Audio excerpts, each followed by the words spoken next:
Lakam Chu inamin na, Kim Pao magjowa na.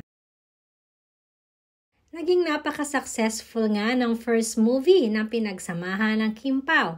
Ito ay ang My Love Will Make You Disappear. Dahil maging lokal or international man ay talaga namang sumusuporta ng husto ang mga ka-Kim Pao fanatics.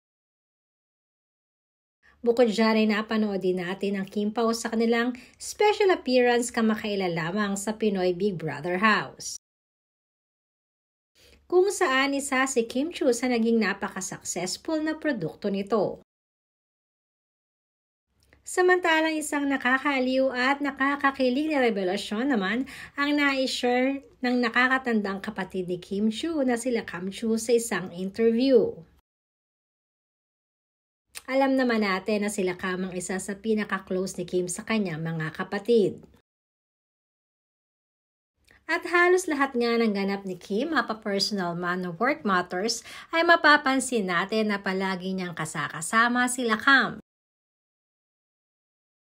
Samantalang inamin nga nila Kam sa kanyang interview na boto siya kay Paolo Avellino para sa kapatid na si Kim.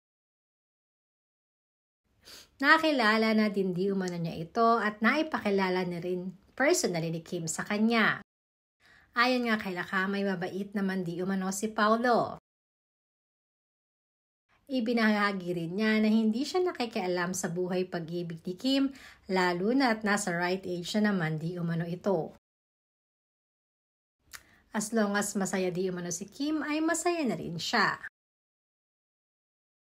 Sumalit maraming netizens naman nagsasabi na sa tono di umano ng pananalita nila Kam ay mukhang may relasyon at magjowa na talaga sina Kim at si Paolo Avellino.